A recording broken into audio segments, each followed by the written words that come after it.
Hi, welcome. I'm Catherine Brunch of Canine Support, and we are celebrating 50 years of Tellington TTouch.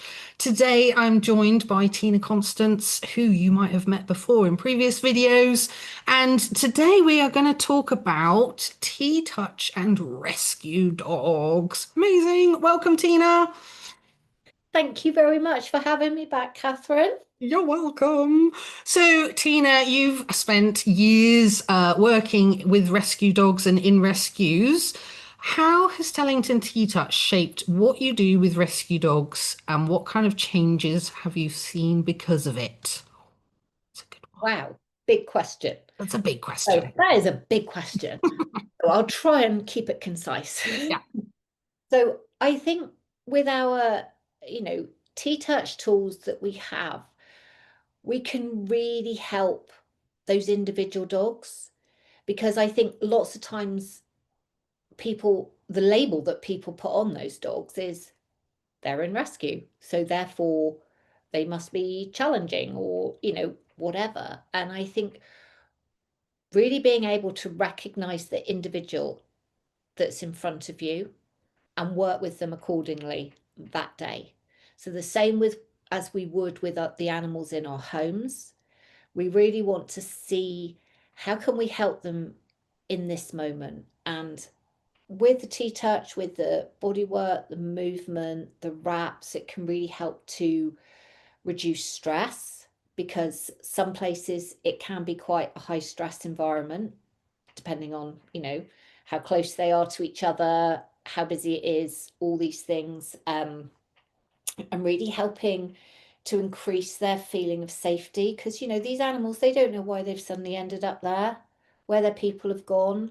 yeah, And sometimes I really do think they're in a better place when they come into rescue because they have got um, somebody looking out for them, they've got veterinary care, they've got food, at regular intervals and things, so and walks and yeah. whatever they may have. So it's not necessarily a bad thing. It's a place they can be on their way to their next home. And but the more we can help them to feel safe in that environment, that really helps for them to get their new home. And looking at improving their confidence, so their balance, their physical, mental, and emotional balance. What can we do to get them to be as grounded as they possibly can be so that they can start to be in a thinking and learning state? And that then, you can start to teach them some life skills that can be successful in different environments. So when they leave the kennels, how they can start to adapt to new things. And because that's what I mean, for me, the biggest thing when you're rehoming an animal is that they stay in those homes. That's the important thing. It's not just getting them out of a kennel into a home, it's actually providing them with as many choices that they can have, how they can flourish in that home. And also, helping the adopters having things that they can do when they take those dogs home, of how they can settle them into their family and, really build on that day to day. And Absolutely. I love that word flourish. That like sums Chloe up to a T, doesn't it? How she absolutely flourished when she came yeah. here. And it was all T-touch. I haven't done any kind of normal positive reinforcement training with her, just all T-touch. And the importance, we've spoken about it before, about building trust with humans, building trust with the new people, whether that's the people working in the rescue with the dogs, and then also, the people in their new home as well. Because building trust is also another way to help them feel safe, isn't it, with these Mhm. people? Yeah, and safety for any being is paramount. Mhm. So if we can help them to feel safe in different situations, then that really starts to build their confidence and yeah, and they flourish. Absolutely. And And you've got some more pictures for us, haven't you? and Uh, maybe some yeah, videos. maybe, I know. And one of the big things that I haven't said about what Hmm. touch is so helpful for in rescue with the reducing stress and reducing areas of tension in their body is that we can really start to build on their quality of sleep. Oh, Because yes. sleep is huge for them, for us, and there can be so many things going on. And if it's a really high stress environment, or the dog is feeling super tense all the time, it's really difficult for them to sleep, and then they're not making good choices. The same with us. Yeah. Mm. Rubbish after a bad night's sleep. Yeah. Yep. So yeah, I think sleep is key really to helping them. And I know we're talking about rescue dogs today, but that kind of goes for any dog, doesn't it, Oh, really? The importance of a good night's sleep. 100%. Yeah, absolutely. Yeah. The more we can help them to get good quality sleep, then the more they get that chance to rest and repair in their bodies, and actually they're able to function better Mm. in their body and mind. So I've just got a few different pictures and things that I've chosen. And lots of times when dogs come into rescue, they may just come in and they're very forward, reactive to other dogs and things. And lots of times places don't have access to having harnesses for all their Yeah. dogs. And as soon as we can get pressure off the neck and bring the dog into better balance, the sooner we can actually have them in that learning state. And you can see with this lovely dog here, Susie, she very strong and really forward going. And as much as this is getting her really braced through her body, it must be extremely uncomfortable having that pressure on her. Yeah. And it really doesn't give the handlers a lot of options No. for what to do. So just by using the lead and using what we call a balance lead. So this is, you can do this with any lead of just draping it around the chest of the dog, a little bit like a necklace, so that Mm. you can have contact. You can just do an ask and release on the chest and take the pressure off the neck. This then allows them to come back in to better physical balance, which again has that knock-on effect mentally and emotionally. So just moving dogs from one place to another when they're in a kennel situation, using a balance lead can actually really turn the volume down on everything, because it can start, Absolutely. yeah, get them functioning a bit slower and more considered in what they're doing. And when we talk about being in balance physically, Tina, just for those that might not know, we're talking about kind of the distribution of weight is evenly spread between all four legs, isn't it? They're not sort of leaning forward into the harness, into the collar, so that they've got that kind of falling forward motion. Their back legs are sat comfortably underneath their hips. So it's all spread out in that respect, so much kind of very square, if you like, from a side angle compared to the previous photo where back legs were under and front legs were all doing all sorts of things, wasn't it? Yeah, exactly. Yeah, the more you can bring them back into that physical balance, they literally can feel their feet. Mm, So they are more grounded, and this is going to help with confidence. mm, So it's going to help with that ability to actually start to make more choices. Because when they're in a high level of arousal for whatever reason, it's really difficult to come out of that and start to do something that may be a little bit slower and yeah, more considered. yeah. And this is such a simple thing to use that it's super helpful. And if you have got them in a harness and you can use 2 points of contact, so a connection on the back of the harness and one on the front, that can be really helpful as well.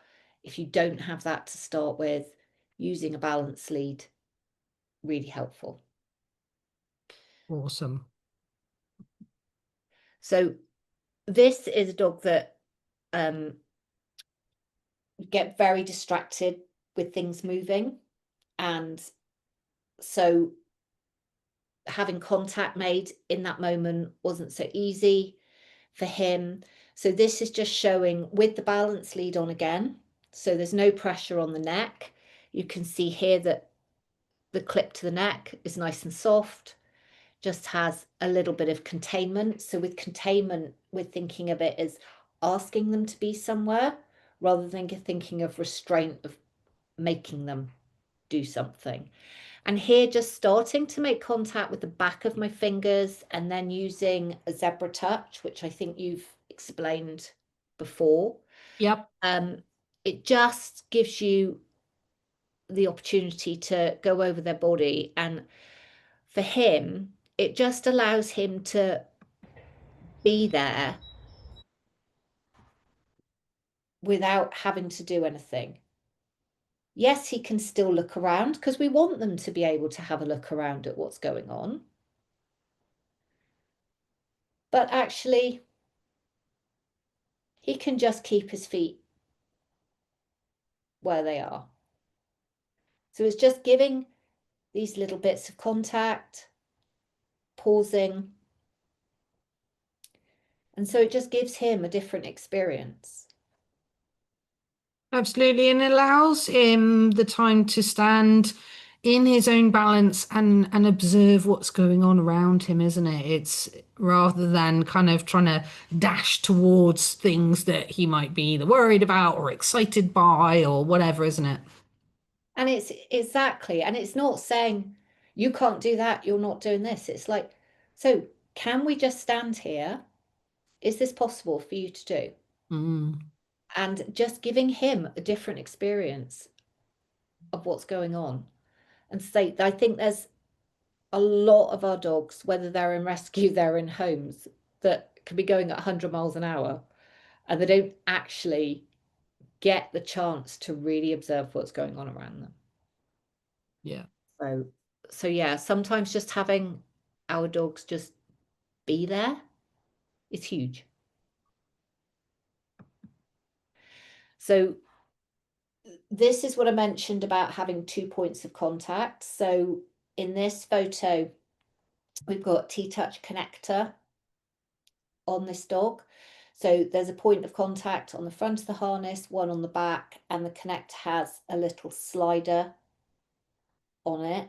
So it changes where the lead is influencing them.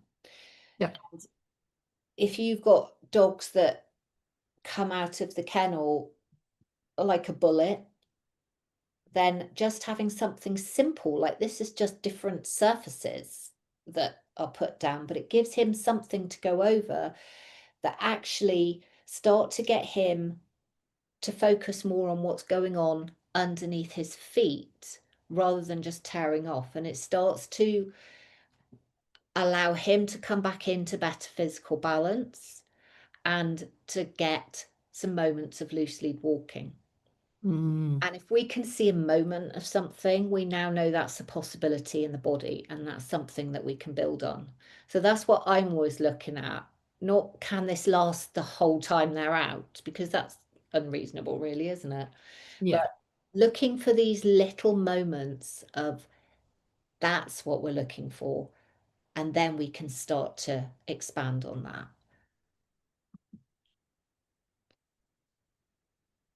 So this is just towels, mats, doesn't have to be anything in particular.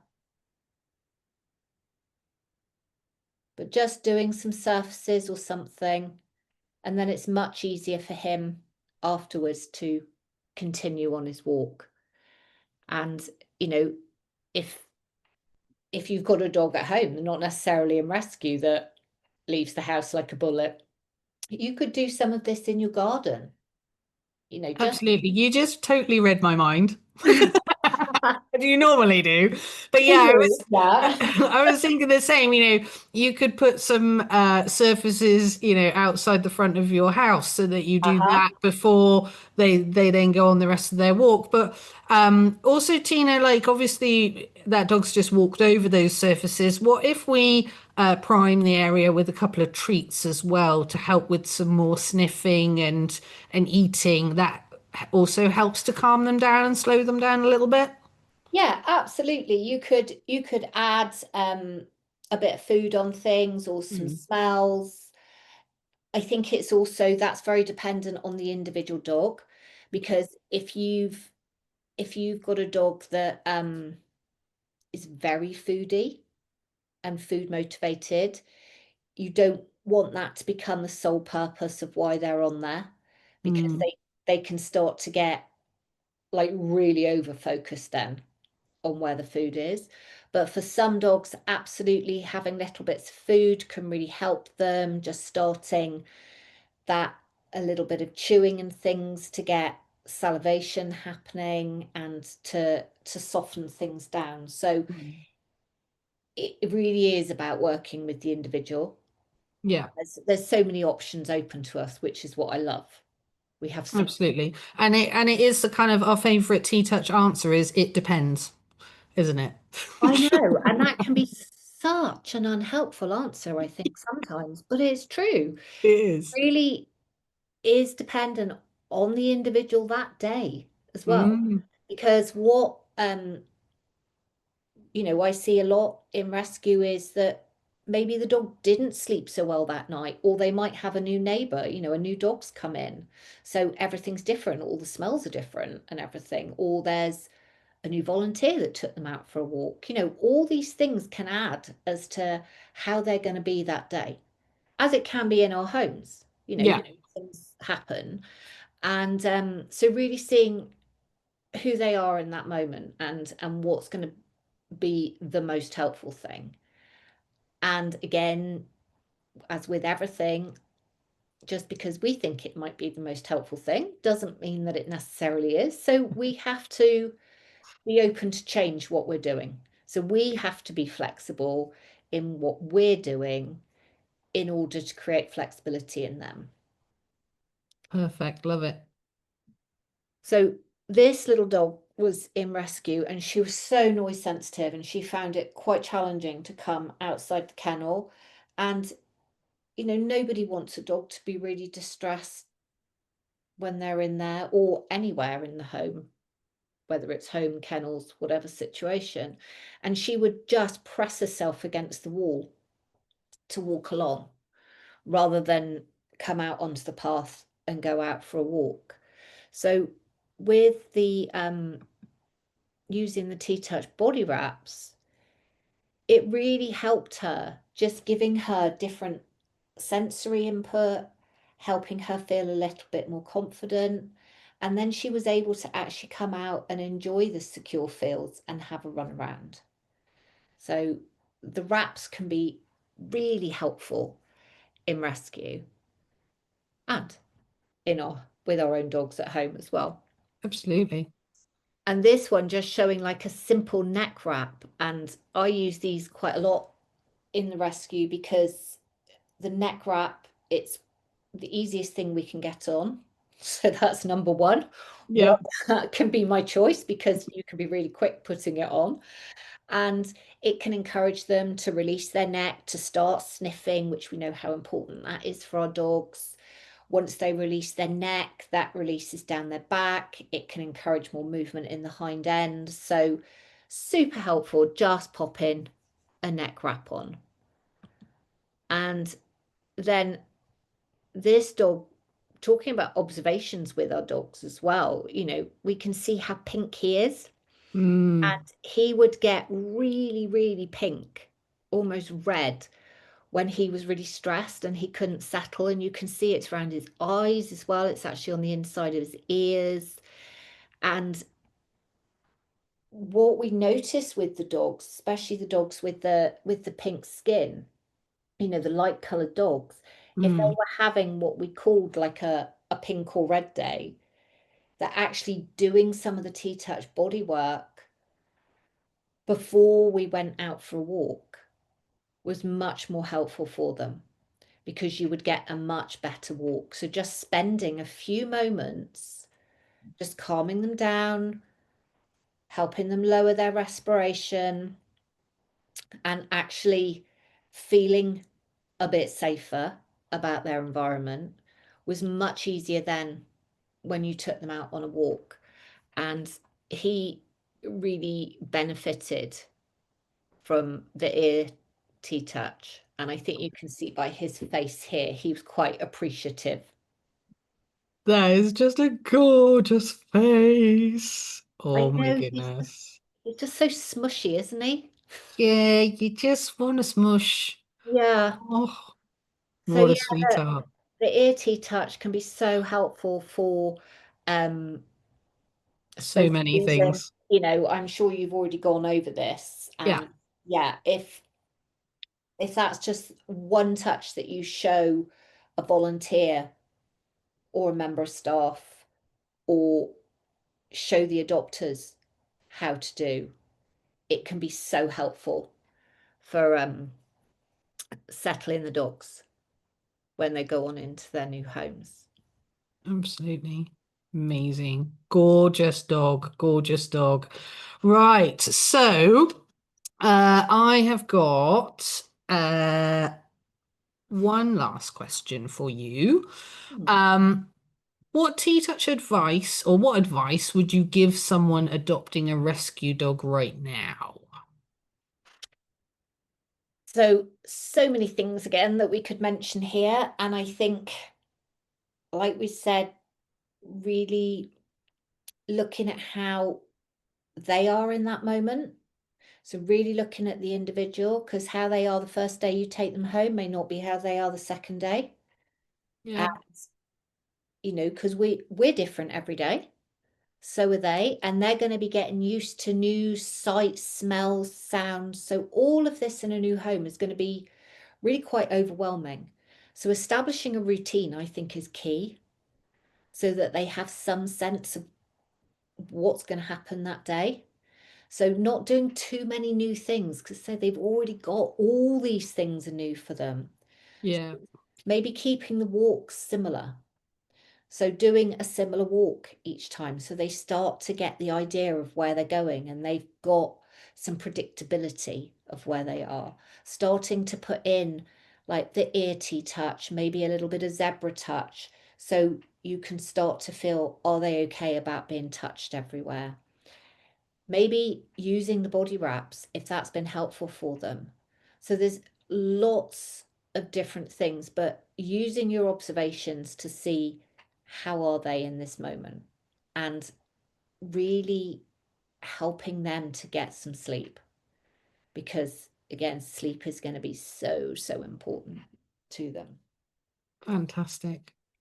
Tina, we could sit here all day talking about dogs in rescue, Yes. but I am going to leave it there. Thank you so much again for coming along, and we will speak to you again soon. Thank you. Take care. Bye bye. Bye.